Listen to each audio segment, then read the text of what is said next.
أعوذ بالله السميع العليم من الشيطان Amma ba'd, jamaah sekalian kaum muslimin wal muslimat rahimana wa rahimakumullah. Alhamdulillah wa syukurillah, pada malam hari ini kita bisa melanjutkan kajian adab kita, kajian yang menjadi sesuatu yang sangat penting bagi seorang thalabul ilmi, imma adab terhadap guru kita, adab terhadap kitab, adab terhadap majelis.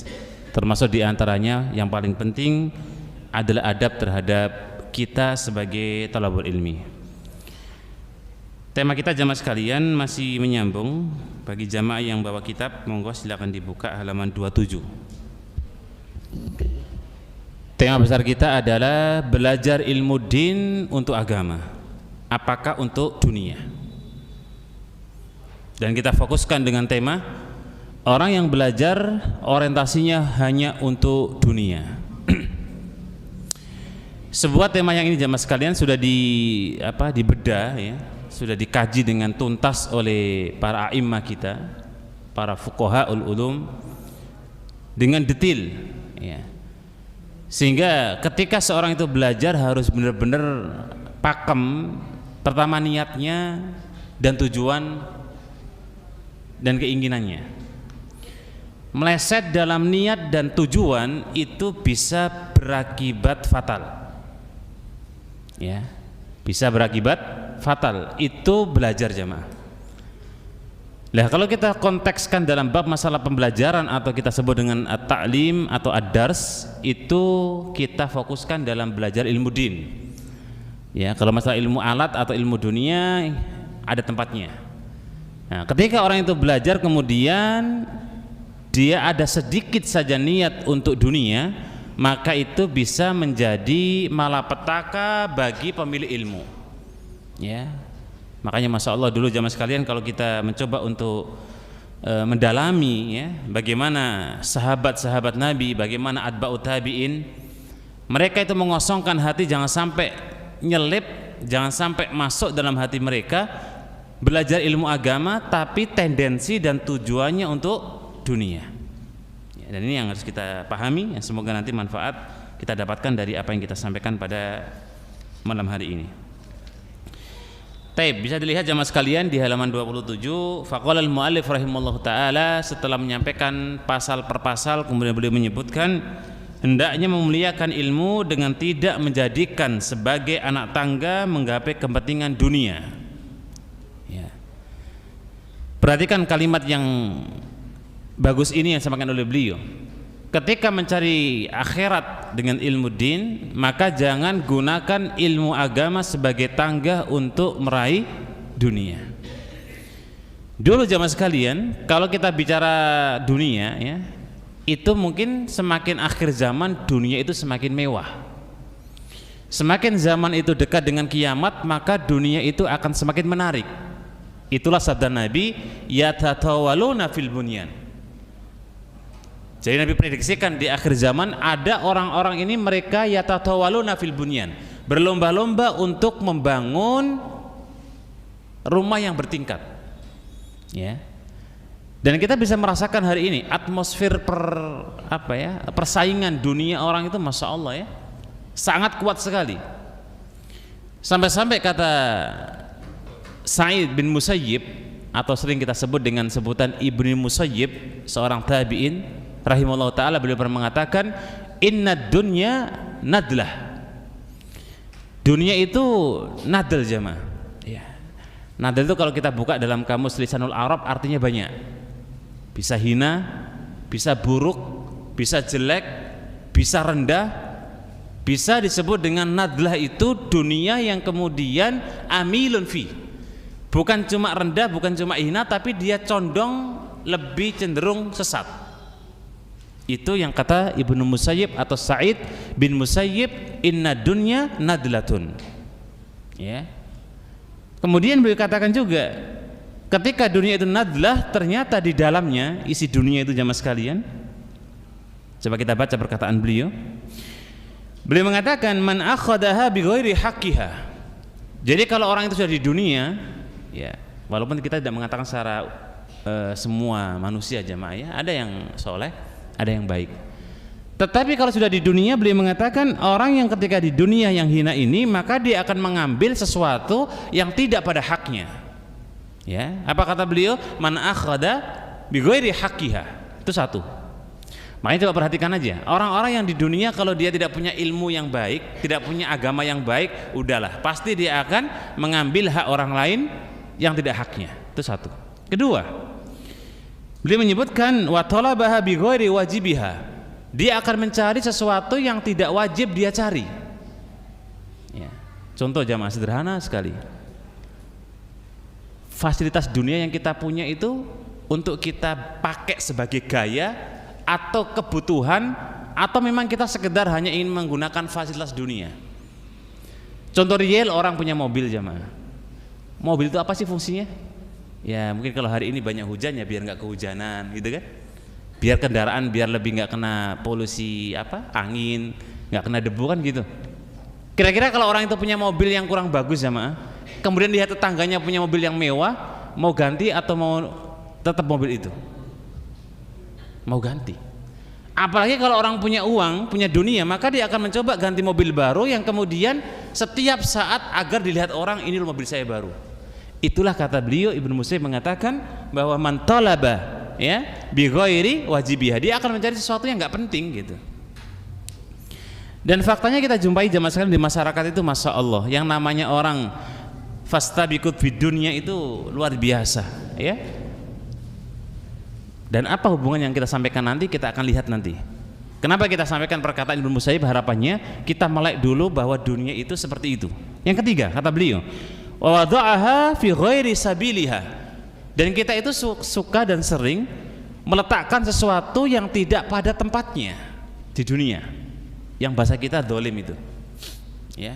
Nah, sudah begitu mengenaskan dunia seperti ini, tetapi banyak orang yang kalau belajar ilmu din, nah ini yang lebih parah lagi ya, belajar ilmu agama kemudian orientasinya untuk dunia. Itu na'udzubillah. Satu-satunya hadis yang disebutkan oleh para ulama sebagai hadis wahyu, hadis yang menyebutkan bahwa ini akan bahayanya orang yang belajar ilmu din ya, bukan ilmu dunia. Kandidat penduduk neraka yang paling awal itu adalah orang yang belajar ilmu din ya. Pertama adalah orang syahid, kemudian kedua adalah orang yang belajar ilmu agama atau biasa kita adalah ulama, kemudian level ketiga adalah orang yang ahli sedekah, orang yang dermawan. Itu 3 kandidat pertama masuk neraka jemaah ya. Ketika Nabi sebutkan dalam hadis yang sahih ya, dalam Sahih Bukhari coba kita bacakan secara utuh ya, semoga ada faedahnya. Jadi rajulun ta'allamal ilma, ada seseorang yang belajar ilmu agama. Tadi posisinya kita ya saat ini ya. Imah belajar di pesantren ataupun belajar di halaqah ilmu, atau belajar mungkin baca buku, atau belajar dengan ustadz, atau belajar kemudian halaqah, atau belajar dengan talaki. Man ta'allamal ilma kemudian fa'allamahu, atau dia mengajarkan ilmu. Jadi posisinya ustadz atau jamaah itu sama aja ya, cuma bebannya mungkin lebih besar ustadz ya, karena kabura maqtan indallahi an taqulu ma la taf'alun, itu di posisi orang yang menyampaikan. Tetapi posisinya sama jamaah. Nabi sebut siapa yang belajar dan siapa yang mengajarkan, faqara al-Qur'an ya, dan juga orang yang baca Al-Qur'an. Jadi semua orang punya peluang yang sama, enggak harus kemudian ulama. Kita yang belajar juga punya peluang yang sama. Fa'utiya bihi fa'arafa ni'amahu. Di hari kiamat nanti bagi para pelajar, ketika amalnya sampai kepada Allah, maka dia akan ditampakkan oleh Allah nikmat-nikmat yang agung. Ni'am itu jamak dari nikmah, pakai ain jamaah ya, pakai ain, nikmah. Karena kalau pakai qaf, nikmah itu artinya beda lagi. Ketika Allah berikan kenikmatan-kenikmatan di hari itu dengan amal yang kita perbuat, maka kemudian qal wa ma'alim tafi, Allah katakan, wahai fulan, apakah sampean tahu amal ini? Gitu ya. Ya. Apakah sampean tahu amal yang Anda lakukan ini? Qal, aku tahu, gitu. Ya. Itu adalah amalku yang kemudian aku dulu membaca Al-Qur'an, aku ngaji, yang kemudian aku menjadi orang yang alim atau qari. Walaupun hadis ini jamaah sekalian para ulama ada yang memperselisihkan. Karena di hari kiamat la yatakallamuna man adina lahur rahman wa qala shawaba. Perhatikan surat An-Naba. Jadi ada orang yang di hadapan Allah itu diberikan mandat untuk bicara, faqala shawaba, dan ucapannya itu pasti benar. Pasti benar. Loh, ini kok beda Ustaz? Ya, karena di ending hadis kemudian Nabi katakan, Allah berfirman, qal kadzabta, sampean dusta. Kata para ulama, hadis ini adalah hadis wahyu. Tadi saya sampaikan di awal. Ya, walaupun tidak sesuai dengan kemudian apa yang dimaksud dalam ayat, tetapi hadis ini menunjukkan juga kebenaran ada orang yang Allah tunjukkan dia akan mengatakan itu nikmat-nikmatku, itu adalah amalku, tetapi niatnya salah. Ya, Allah katakan kadzabta, Anda dusta. Walakinnaka ta'allamtal ilma. Nah ini jemaah, sahid perkara kita, sahid pembahasan kita. Allah mengatakan dengan tegas, engkau dulu belajar agar ingin dikatakan sebagai alim, sebagai orang yang pintar. Ya, makanya ya tipis sekali jamaah ini ya, harus kita jaga bener nih. Sampai kita melengse, sampai kita terjerumus dalam masalah kemudian hati, ini bisa bahaya. Dan bahayanya kemudian Allah Ta'ala menyebutkan fakilalah, dikatakan kepada orang tadi, umira bihi fasuhiba ala wajhihi finnari jahannam. Allah perintahkan malaikat untuk mengambil orang tadi, kemudian dijebloskan dan dilemparkan ke neraka jahanam dan menjadi kehinaan bagi dia. Baik, hadis ini jamaah sekalian hendaknya kita ingat selalu ya. Sudah kita ngaji itu sudah berat. Ya, kadang-kadang kita mengorbankan waktu kita, mengorbankan mungkin pertemuan dengan keluarga, mengorbankan mungkin ada agenda besar, bahkan mungkin bisnis, ya, bahkan mungkin pekerjaan untuk ngaji. Ada loh tipe-tipe orang itu masya Allah ya, haus akan thalabul ilmi. Ya, mungkin antara jamaah ada yang ngaji sepekan sampai 10 kali. Ya, tempat A, tempat B, tempat C, satu hari bisa jadi 3 kali, 4 kali, ada yang 5 kali. Ya, bagi mak-mak itu masya Allah. Ibu-ibu itu kalau harus ngaji, sore ngaji, siang ngaji, ya kan, malam ngaji, nanti ngaji lagi. Sampai kemudian niatnya yang dikatakan sebagai orang yang pinter, wah itu bahaya. Ya, bahaya. Makanya sekarang ujian kita itu jamaah sekalian, belajar itu sekarang kan ada embel-embel ijazah itu loh. Ya kita nggak pungkiri itu dibutuhkan. Orang kalau mau masuk jenjang A ke jenjang B, jenjang C kan butuh ijazah. Ya kita butuh, tidak kita pungkiri itu gitu loh. Cuma kalau sampai kemudian niat belajar ilmu, sampai kemudian misalnya ke sebuah kampus ternama, kemudian dia dalam rangka untuk mencari ijazah, apalagi kemudian misalnya dia niat sekolah di UIM, ya, Universitas Islam Madinah, kemudian harapannya dapat gelar yang diakui di Indonesia sebagai mungkin kalau orang jebolan UIM, S1, S2, S3, masya Allah. Siapa yang nggak silau dengan gelar doktor atau mungkin master atau LC yang ada di Islam Madinah? Kalau sampai salah kemudian niatnya, wah ini bahaya. Pulang-pulang ya, kemudian duduk di majelis ilmu sebagai seorang ustadz yang menyampaikan ABC dan seterusnya. Nah posisi ini bukan cuma beliau-beliau saja, posisi thalabul ilmi juga sama peluangnya. Ngaji bertahun-tahun gitu ya, agar dikatakan sebagai, oh ini saya paling rajin, so paling depan, paling anteng ya. Ini malah malu biniyat jemaah, kita nggak ada yang tahu ya. Bukannya menakut-nakuti mboten ya. Bukan kemudian habis ini jangan nggak ngaji, ya itu lebih parah lagi tuh. Setelah ini jangan kemudian pada kondor besok, wah sudahlah bolos nggak usah ngaji. Kata Ustaz Abu Umar, ternyata saya ditakut-takutin masuk neraka. Bukan. Menata niat itu ada targhib wa tarhib. Ada sekali-kali kita butuh motivasi, kadang-kadang kita dikasih apa? Tarhib, rasa ancaman itu harus ada jemaah. Dan bukankah Nabi itu memberikan media kepada para sahabat dengan metode mendidiknya Nabi itu ya ada targhib, ada tarhib. Ada motivasi, ada apa? Ancaman. Banyak sahabat itu yang diingatkan Nabi ya, dengan ancaman-ancaman yang tegas. Contoh, ala unabbiukum bi akbaril kabair. Itu kan ancaman juga. Maukah aku ceritakan kepada kalian dosa-dosa besar? Diancam. Jangan sirik, termasuk diantara waspada dengan kesirikan ya. Jangan namimah, jangan sihir, jangan adu domba dan lain sebagainya. Ini artinya Nabi ingatkan kita dengan perkara-perkara yang sifatnya ancaman ya. Dan kita pun juga harus mengingat terkait dengan hadis-hadis yang sifatnya itu ancaman jamaah ya. Diimbangi motivasi kita baca, ancaman kita juga baca, sehingga bisa balance gitu ya. Bisa apa? Bisa balance, stabil ya. kita motivasi karena ada keutamaan, kita ngerem karena di situ ada ancaman. Nah, perhatikan ke kitab.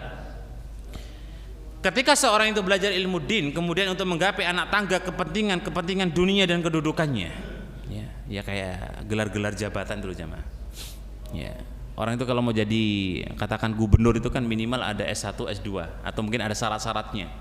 Ya, kalau orang kemudian dia mencari ilmu din untuk dunia, maka itu yang kemudian disebut sebagai kehinaan bagi mereka, atau mencari kekayaan, ya, atau kemudian mencari nama baik, atau mencari ketenaran, ya, atau yang semisal dengan itu. Maka dengarkan perkataan Al-Imam Syafi'i rahimahullah taala, beliau memberikan wasiat bahwasanya wadittu anna khalqa ta'allamu hadzal ilma.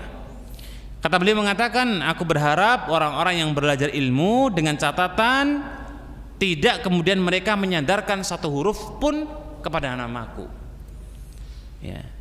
Karena kita tahu kadang-kadang orang itu menggunakan nama ustadz atau kiai A itu dapat syafaat. Syafaat itu bantuan jemaah. Syafaat itu bisa pertolongan, ya. Sehingga ketika orang itu menyebut, Pak, saya itu temannya Ustadz A loh, itu kadang-kadang dengan menyebut nama fulan orang itu dapat syafaat. Maka Imam Syafi'i jangan pernah menisbatkan sesuatu tentang namaku. Walaupun faktanya kita nggak bisa menghindar juga. Ya, semua hampir madhab yang paling sering kita nukil perkataannya adalah Al-Imam Syafi'i. Dan Imam Syafi'i itu di antara 4 madhab yang paling pendek usianya jamaah. Allah berikan usia beliau 50 tahun, ya. Tapi turos ulumnya, turos ilmunya itu bukan cuma dari kalah muridnya, tapi juga buku-bukunya itu bisa kita rasakan, ya. Jadi Imam Syafi'i itu paling pendek di antara 4 madhab.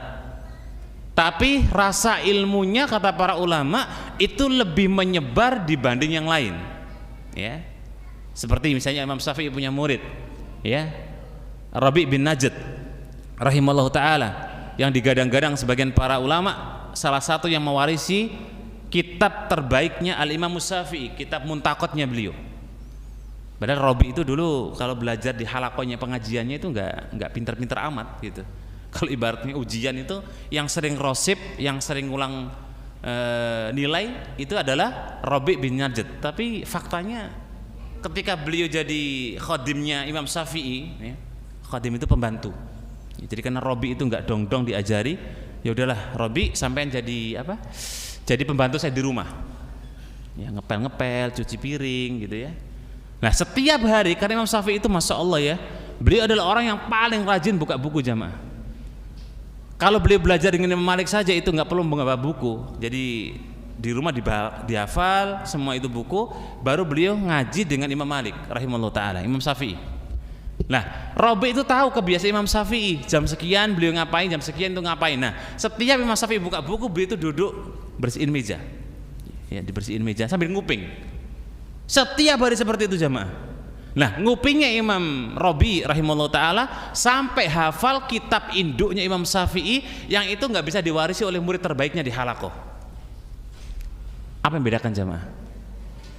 Sehebat apapun kita kalau nggak pernah murojaah, nggak sering, itu nggak pinter-pinter amat. Rabi' itu jadi seperti Rabi' karena beliau setiap hari mengkonsumsi perkataan-perkataan Al-Imam Syafi'i ketika beliau ngelap meja, dengerin. Itu lama-lama ya masuk tuh, ya. Nah, kita kalau seminggu sekali, sebulan sekali ngaji, kalah sama anak kita yang TK sama SD itu yang murojaahnya setiap hari, ya kan? Jangan kalau belajar taksin seminggu sekali atau mungkin bahkan sebulan sekali dengan anak kita TK atau SD yang setiap hari belajar hafalan Anas. Kita punya surat An-Naba juz 30. Anak kita baru merangkak surat Al-Kafirun, besok Al-Lahab. Jenengan bisa diselip dalam waktu setahun jamaah. Jenengan paling mentok sampai An-Naba ngulang terus. Anak jenengan sudah 5 juz. Kenapa? Karena setiap hari ketemu dengan ustadzah dan ustadzahnya.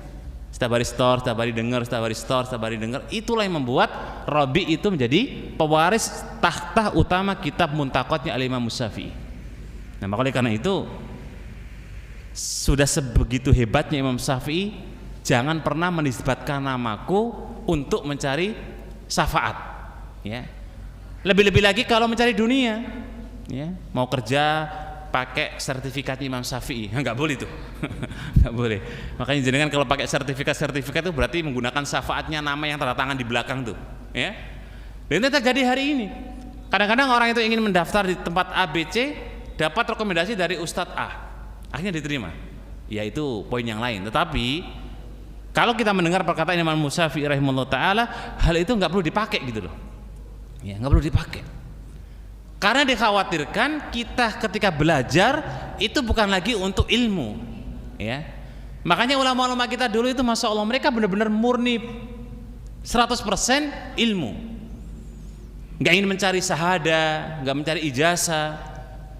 Kita sekarang masya Allah zaman sekarang berat dihadapkan dengan zaman kita.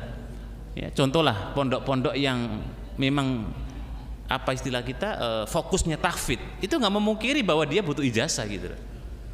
Ya, kita pun kadang-kadang yang sudah ngaji, sudah matang, sudah bagus, sudah baik, ketika masukkan anak kita ke pondok, disampaikan oleh pemilik pondok, Pak, pondok ini khusus tahfidz, nggak ada ijazah.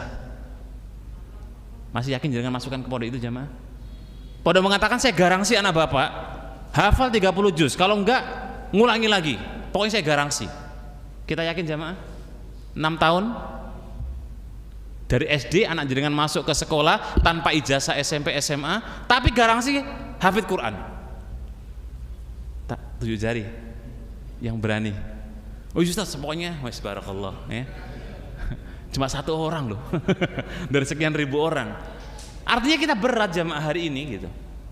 Kondisi di mana kita itu memang kalau bicara syahada ya kita terkendala di situ kadang-kadang, ya.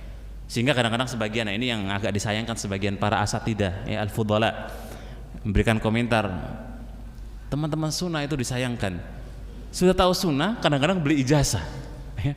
Kadang-kadang dia kuliah tapi kemudian seminggu sekali, ya, yang kemudian terkadang tidak adil, ini sayang, ya. Maka ini kadang-kadang menjadi ujian berat bagi kaum muslimin di akhir zaman. Nah, maka hendaknya memuliakan ilmu, ya, ilmunya dari keinginan untuk mendapatkan perlakuan baik dari murid-muridnya, ya. Dan di sini terkait dengan perkara-perkara dunia, perkara-perkara harta, perkara-perkara pelayanan dan lain sebagainya. Maka salah satu yang diwanti-wanti benar oleh Nabi kita Muhammad bin Abdullah, ya, sallallahu alaihi wasallam, ketika beliau mengatakan, man talabal ilma, barang siapa yang mencari ilmu biwajhillah, karena Allah, wa wajhil akhar, dan karena yang lain, ya. Ikhlasnya sudah bagus tapi ingin dipujinya juga kuat, ini sama-sama ngumpul jadi satu jamaah, ya. Nah, ketika ikhlasnya baik tapi ingin mendapatkan pujian karena dia menjadi orang yang hebat, ini ngumpul jadi satu, maka itu bukan ikhlas lagi. Dan ternyata Nabi ancam dengan orang seperti ini, faturikha finnar, dia dijebloskan ke neraka.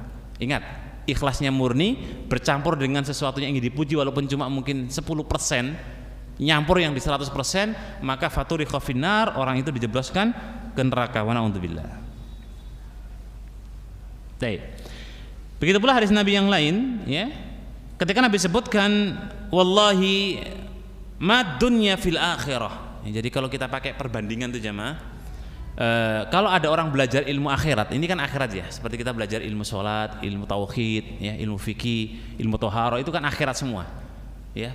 Endingnya itu akhirat gitu loh. Tetapi orang yang kemudian dia belajar dengan dunia, maka mislu mayaj'alu akhadukum asabi'au bihada. Jadi kecuali melainkan seperti kayak jari itu jamaah, ya, jari jemari diletakkan di sebuah kayak wadah nampan, ya. Kemudian kita celupkan jari kita, kemudian kita angkat 5-5-nya, maka kemudian orang tersebut suruh melihat, coba lihat ke jari-jari itu. Setiap jari kan tetes, tes. Mungkin ada yang tetesannya berkali-kali, ada yang sekali. Kata Nabi, perhatikan tetesan itu, itulah Allah berikan dunia untukmu. Jadi sepintar apapun tuh jamaah, sehebat apapun orang, kalau dia kemudian dapat dunia, sekaya apapun, itu tidak lebih dari tetesan 5 jari yang ada di tangan kita. 1 tetes, 2 tetes, 3 tetes, 4, 5. Katakanlah ini rumah, istri, mobil, ya, tanah 10 hektar. Nah, ini warisan, ya. Tetesan itu cuma berapa sih? Ya segitulah. Nah, baskom yang ada di situ itulah yang kemudian akhirat. Nah ternyata kata Nabi ada orang yang menjual tetesan ini. Nah ini dikumpulkan itu berarti tesnya ini kan dikumpulkan. Kira-kira ada nggak sih sekujung ini jamaah? Nggak ada kan? Tetapi kata Nabi tetesan-tetesan itu ditukarkan dengan baskom yang besar tadi. Jadi gitu ya. Sehingga ketika orang itu mencari dunia yang sudah masya Allah ya, saya istilahkan pokoknya punya dunia seisinya lah. Itu cuma tidak lebih dari tetesan yang ada di tangan kita jemaah. Nah itu ada orang yang cuma mencari ini, dia meninggalkan baskom yang isinya apa? Akhirat tadi loh. Kan aneh gitu loh ya. Dia lupa bahwasanya setelah dia kemudian mati, maka pertama kali Allah akan tanya terkait dengan akhiratnya, ilmunya, bukan masalah dunianya. Bukan ditanya ijazahnya apa, bukan ditanya gelarnya itu seperti apa, bukan ditanya kemudian rumahnya berapa, bukan ditanya kemudian hartanya berapa, kemudian rumahnya dan sebagainya. Tapi Allah tanya terkait dengan agama. Dan ini menunjukkan bahwa nanti di hari kiamat kata Nabi, ya'tini 'alan nas zamanun, akan datang sebuah masa, akan datang sebuah kondisi manusia la yubali mar'u man akhadha minhu. Jadi nanti di akhir zaman jamaah, nanti ya wallahu alam apakah sudah terjadi di zaman kita. Kalau sudah terjadi ya maka berarti kita di zaman akhir. Akan datang di akhir zaman orang itu dengan enteng dan gampang mengambil halal dan haram tanpa dia perhitungkan. Ini haram dia pakai, ini subhat dia pakai, ini halal dia juga pakai. Nggak ngerti halal mana, haram mana, subhat mana. Ya, yang Nabi katakan dia masa bodoh. Pokoknya dunia ya dunia gitu. Ya. Hatta kemudian kata Nabi orang yang dia kemudian berada di halaqah ilmu ternyata dalam hatinya untuk dunia. Wa na'udzubillah. Ini yang kemudian Nabi sudah wanti-wanti dengan sebuah hadis di mana orang-orang itu wa minal halal au minal haram. Nggak ngerti lagi ini halal, ini haram, ini subhat, ini bayyin. Inilah yang menyebabkan kemudian di akhir zaman itu banyak orang yang tersesat ya. Dan mungkin kita sudah berada di era ini ya. Di mana di zaman orang itu asal copot ini halal diambil, ini haram diambil, dia nggak ngerti jamaah. Bukan dia tahu ini halal diambil, enggak, tapi nggak ngerti. Akhirnya dia ambil aja ya. Asal dia ambil sana ambil sini, akhirnya dikatakan oleh Nabi la yubali anhu. Dia masa bodoh, pokoknya dia asal dapat dia pegang gitu. Kayak orang ketika ini loh ya, ibaratnya dia tenggelam. Nah, apa aja yang ada di atasnya untuk pegangan maka dia akan pakai. Ya, dia nggak penting lagi, yang penting dia bisa selamat untuk kepentingan dunianya. Wa na'udzubillah. Taib dikatakan oleh Ibrahim ibni Dirham ya, Ibni Adham wa Ibni Dirham rahimallahu taala, beliau mengatakan sebabnya kenapa orang itu ketika niat belajar ilmu tetapi untuk dunia jamaah. Beliau mengatakan disebabkan qillatu khirsi, sedikitnya semangat dan tomaknya ya. Tomak itu apa ya, keinginan yang besar terhadap dunia ya. Makanya biasanya kalau orang itu dunianya besar ngajinya aras-arasan jamaah. Itu hukum alam, hukum syariat. Kalau dia ngajinya semangat, insya Allah mungkin dunianya secukupnya. Kalaupun ada orang yang kemudian dunianya masya Allah, akhiratnya masya Allah, lah ini yang jarang ya. Karena dikatakan oleh beliau qillatu khirsi, seorang yang sedikit terkait dengan semangatnya dan tomaknya ini sebesar, maka ini akan menghilangkan sikap waroknya. Warok itu hati-hati dengan perkara-perkara haram. Warok itu hati-hati dengan perkara subhat. Ya, jadi kalau semangat ngajinya lemah, biasanya asal dia pegang mau halal mau haram pokoknya dimiliki. Ya, itu yang hati-hati. Ya. Berarti ternyata kata beliau disebabkan karena orang itu tidak punya rasa semangat yang tinggi dan tamaknya itu juga naudzubillah, maka otomatis sikap waroknya itu enggak ada. Warok itu apa? Hati-hati dengan perkara haram dan subhat. Lakin akan tetapi siapa yang punya kasratul khirsi, punya semangat yang keras, semangat yang tinggi, maka dia akan mendapatkan ni'am ya, nikmat dari belajarnya. Ya bedalah jamaah sekalian kalau panjenengan masya Allah yang barakallahu fik ngaji di sini paham, ngaji di sana paham, dapat faedah, dapat ilmu dikumpulkan, ditulis, di murojaah, itu akan beda gitu loh. Kayak ibaratnya kata Ibnu Qayyim Al-Jauziyah, orang yang belajar ilmu din itu kayak minum pil kesehatan tuh loh. Ya. Jadi kalau dia minum pil sehat, maka dalam jasadnya itu sehat. Nah, mana bisa orang itu akan minum pil, tetapi kemudian dalam dirinya itu ada sesuatu yang mungkin menghalangi, kayak semacam ya tadi tamaknya, rakusnya dengan dunia, itu penghalang jamaah. Sehingga pilnya itu masuk tapi dilepeh lagi. Ataupun sudah masuk tapi nggak berfungsi, gitu. Ya. Disebabkan karena apa? Tamak. Oleh karena itu penghalang-penghalang untuk mendapatkan ilmu ini perlu kita perhatikan juga. Ya. Nah, salah satu yang dikatakan oleh Sufyan bin Uyainah, rahimahullah taala. Kisah ini panjang jamaah sekalian, cuma potongannya disebutkan oleh beliau rahimahullah taala, dan ini terdapat dalam perkataan Mansur. Bisa dilihat dari footnote-nya, catatan kaki halaman 28. Mansur di sini adalah Mansur bin Al-Mu'tamir, ya. Abu Attab Al-Kufi rahimahullah taala. Jadi dulu ulama yang paling tersohor dalam ilmu bahasa itu dari Basra dan Kufah. Ya, termasuk diantaranya Mansur bin Al-Mu'tamir ini dari Kufah. Ulama-ulama Kufah itu terkenal dengan ilmu bahasanya, termasuk di Basra. Ya, nah dulu waktu itu ada salah satu ulama yang kondang Sufyan bin Uyainah. Ya, nah ketika itu beliau pernah suatu ketika sezaman juga dengan seorang ulama, di mana waktu itu ada Abu Ja'far. Bukan Abu Ja'farnya sahabat Nabi ya, tapi Abu Ja'far di zamannya Sufyan bin Uyainah. Dan ini terjadi diskusi. Dan dulu itu sering jamaah, para ulama-ulama kita itu diskusi ilmiah itu dengan para pemimpin, dengan mungkin gubernur, dengan kemudian menteri gitu ya. Seperti contoh misalnya Imam Malik rahimahullah taala itu pernah diskusi dengan Khalifah Harun ya rahimahullah taala. Sampai-sampai kemudian Harun Ar-Rasyid ini karena seorang khalifah yang masya Allah digadang-gadang sebagai ulama sekaligus sebagai umara yang statusnya levelnya di bawah Umar bin Abdul Aziz.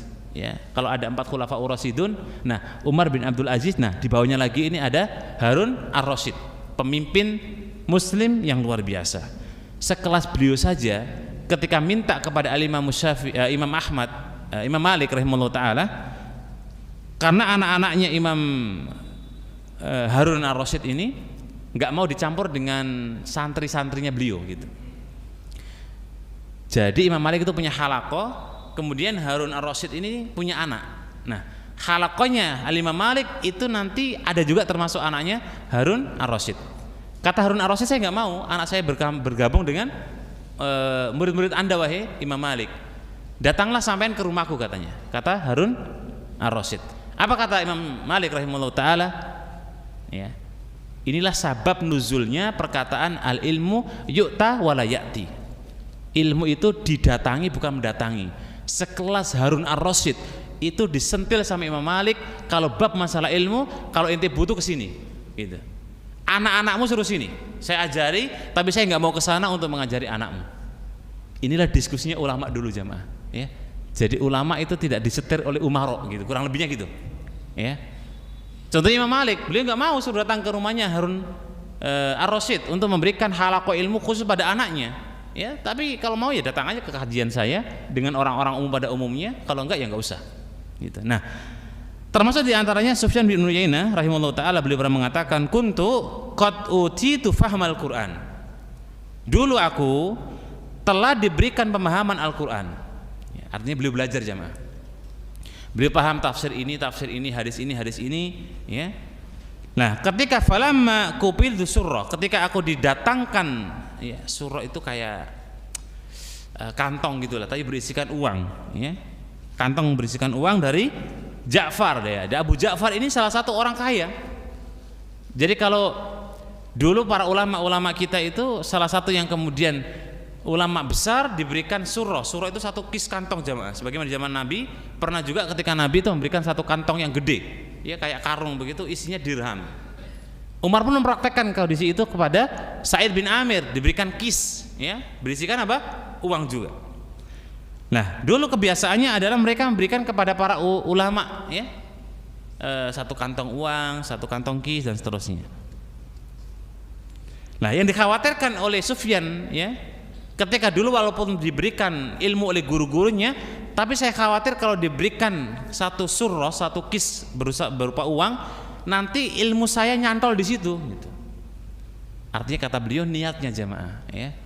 Ini yang memang bahayanya ketika kemudian akhirat atau ilmu disandingkan dengan dunia. Bisa jadi niat itu bisa bergeser lantaran apa? Dunia, ya. Termasuk di antara kita thalabul ilmi, ya. Maka oleh karena itu beliau menyebutkan takutnya kalau saya dibawakan satu kantong uang, ilmu saya itu, pemahaman saya kemudian nyangkut ke situ dan saya nggak paham. Ya, dan dulu ada kisah-kisah ulama-ulama yang di negeri Yaman, ya. Ya, kita ambil ibrah dari kisah yang dikasahkan oleh Muhammad bahwa ada seorang yang alim, ya, luar biasa. Dan ini pentingnya jamaah sekalian. Kenapa Nabi sebutkan al ilmu bita'allum wal hilmu bitahallum. Dua paket ini jangan pisah. Ilmu itu dipelajari, adab itu dilatih. Itu harus dimiliki setiap manusia. Setiap thalabul ilmi itu harus benar-benar paham, ilmu itu dicari, adab itu dipelajari atau dibiasakan. Orang itu tanpa adab jamaah sekalian, maka dia tidak bernilai. Ya. Dulu ada orang pinternya, masya Allah, ya. Dia belajar dengan guru-gurunya, dengan ulama-ulamanya, sampai ulama dan gurunya itu lewat. Ya. Ada orang tiba-tiba kayak gitu, ya. Ya, dia santri, dia ngaji, dia mutola'ah, dia bedah buku, dia buka pelajaran ini, dia cari muqarrar. Akhirnya dia melampaui ustadznya, dia melampaui apa? Gurunya. Dan hari ini pun kondisi seperti ini banyak. Nah, ketika kemudian ini anak atau ini orang melampaui gurunya, dia tidak menyebut lagi gurunya dengan sebutan ustadz, disebut namanya, ya, yada abi ismihi, dipanggil dengan sebutan nama, bukan lagi ustadz. Kata teman-temannya, wahai fulan, kenapa engkau sebut guru kita dengan sebutan namanya? Ya, tidak adab dan tidak berkah ilmumu. Masa bodoh katanya. Mau saya pintar dengan mutola'ah, dengan saya buka buku dan sebagainya. Nah, kisah cerita kemudian disebutkan oleh guru tadi bahwa dia mendoakan kepada murid tadi, semoga Allah berikan fakir azali kepadamu. Ya, fakir azali itu fakir yang selalu ada pada dia gitu. Nah, itu benar jamaah, terjadilah akhirnya. Ketika kemudian orang ini dengan bangganya menyampaikan hadis, dia memang pintar sekali, dia khatam semua hadis, bahkan mungkin gurunya pun juga kalah. Ketika dia menyampaikan hadis, dia tidak mampu untuk menyampaikan hadis yang pernah dia pelajari dari gurunya dulu, ya. Ketika dia menyampaikan hadis, tiba-tiba error, lupa, mau menyampaikan lagi dia lupa, dan terus seperti itu. Padahal dia menimba ilmu dari gurunya dulu tuh banyak, itu lupa semua. Akhirnya kata jamaah, ternyata ustadz gadungan bla bla bla gitulah kurang lebihnya. Akhirnya kemudian diusir, ya. Akhirnya dia bisnis pun dia nggak pinter, nggak mahir, ya. Banyak utang sini, banyak utang sana. Akhirnya kemudian ditagih sama orang-orang yang banyak utang. Akhirnya kemudian dia dilemparkan dari kampung dalam kondisi terhina. Al-Fakri Azali. Satu sebabnya jamaah, tidak menyebut nama gurunya dengan ustadz. Kadang-kadang kita hari ini sudah masya Allah, ya. Mungkin kita khatam Quran, khatam Bukhari, khatam Sahih Muslim. Yang ngajari kita dulu siapa? Ya mungkin guru-guru yang di kampung, ya. Makanya jangan lupakan guru-guru kita yang dulu ngajari kita alif ba ta itu, ya. Saya sering tekankan ini karena kita kadang itu lupa jamaah, ya. Makanya jadilah guru-guru TPA, ya. Karena mereka ini orang yang paling berjasa untuk kita itu bisa ngaji pertama kali jamaah, ya. Dan kata para ulama, yang mengajari awal huruf hijaiyah itulah yang disebut dengan al-fa'il misli fa'ilihi, ya. Man amila, siapa yang mengajarkan, yang dia akan mendapatkan ganjaran sebagaimana yang dia amalkan tanpa mengurangi ganjaran orang yang mengamalkan. Dan itu pertama kali pembelajaran huruf hijaiyah yang dia ajarkan oleh guru-guru kita di TPA, ya. Makanya guru TPA itu masya Allah, ya, jangan dianggap sebelah mata. Kalau para profesor ngajar cuma duduk, slide-nya dinyalain, tugas dikerjakan, besok presentasi, itu bisa digaji sampai kemudian jutaan, bahkan mungkin ratusan bisa jadi. Guru-guru TPA, ya Allah, kadang-kadang cuma dikasih ya seikhlasnya. Padahal beliau-beliau yang punya jasa besar jamaah untuk anak kita melek dengan Al-Quran. Nah, kok tiba-tiba anak ini dewasa gede, guru TPA-nya masih jadi guru TPA, nggak dipanggil ustadz, tapi dipanggil nama. Nah, ini mungkin bisa jadi malapetaka, tidak datangnya keberkahan kepadanya. Nah, baik, kembali ke tema, ya. Jadi memuliakan ilmu jangan sampai kemudian kita gabungkan dengan tendensi materi dan dunia. Baik, tambahan faedah yang lain, ya. perkataan Ibnu Qayyim Al-Jauziyah rahimahullah taala, beliau juga mewarning kita, mengingatkan kita dengan tegas, ya.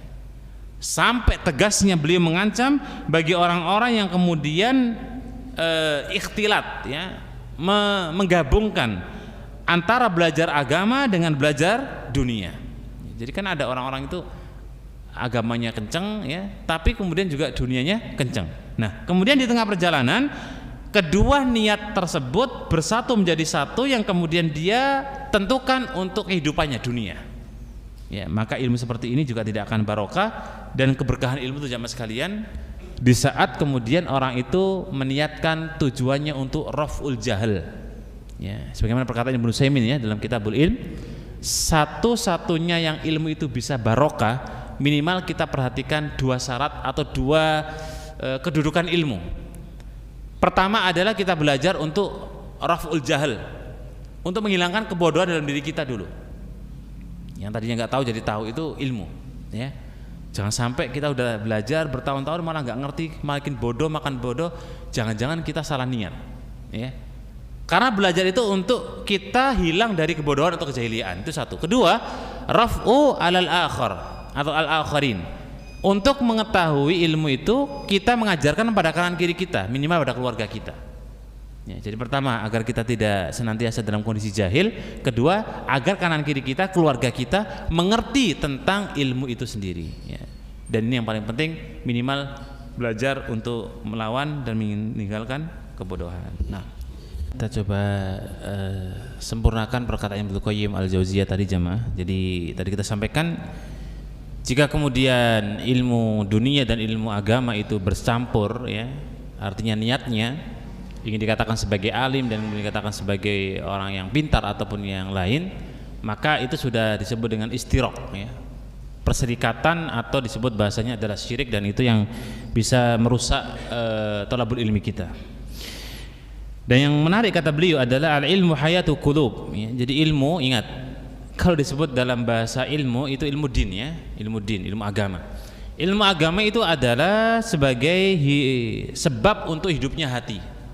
Ya, maka coba kita rasakan orang yang punya ilmu alat, ilmu dunia, ya, apapun lah itu jenisnya, mungkin dia adalah orang yang ahli kimia, ahli matematika, ataupun ahli yang lain, maka untuk hatinya hidup itu belum tentu, jamaah, ya, belum tentu. Tapi kalau orang itu punya ilmu din, ya, yang baik, maka hatinya itu akan hidup, ya. Dan hidupnya hati itu dengan orang itu dimudahkan ketaatan. Ya, biasanya orang-orang yang rajin taat, rajin sholat berjamaah di masjid, laki-lakinya, bapak-bapaknya, itu ya karena punya hati yang hidup. Nah, sebabnya hati hidup itu adalah al-ilmu. Wa masabikul absar minadz dhulam.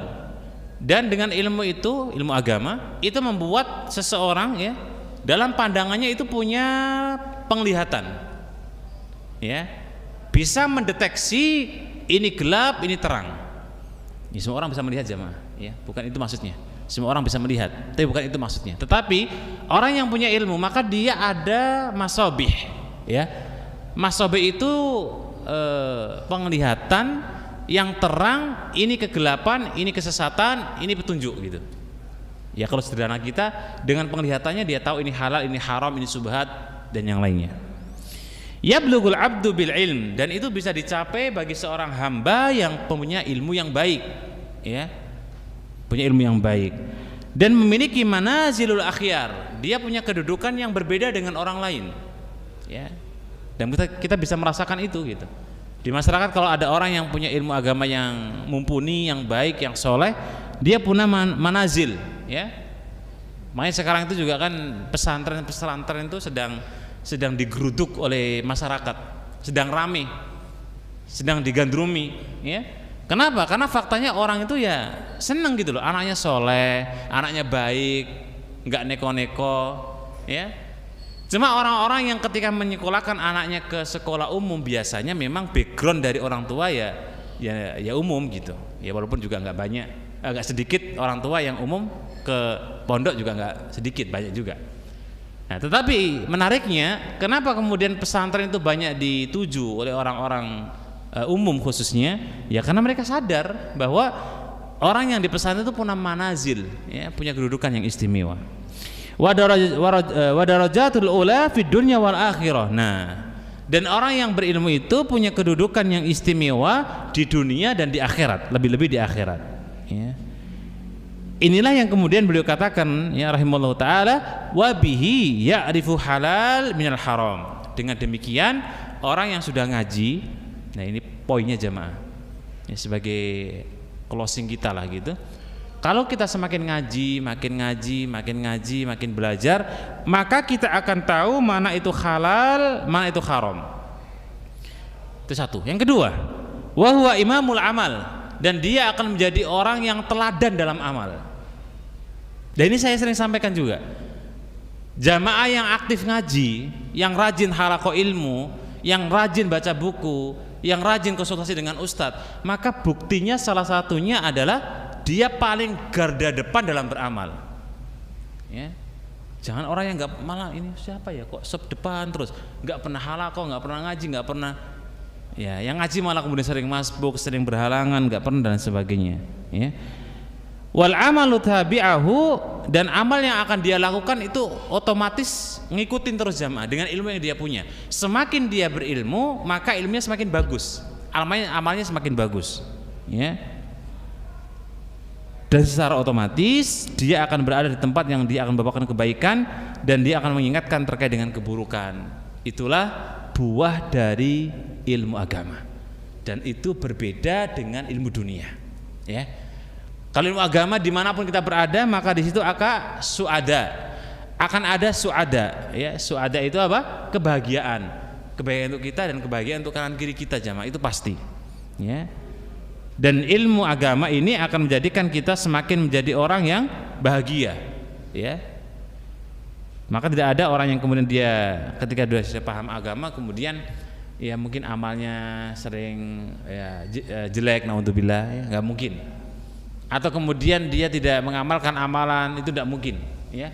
Kalau seandainya ada, maka sadarilah ilmu tidak sampai ke hatinya, hanya sekedar di telinganya dia dengar, kemudian dipikirkan, kemudian lewat di telinga kirinya, tidak sampai ke hati, apalagi ke amal, ya. Karena ibarat ketika orang itu mendengar, oke, dia mendengar, oke, dia paham, tapi belum tentu ke hati jemaah.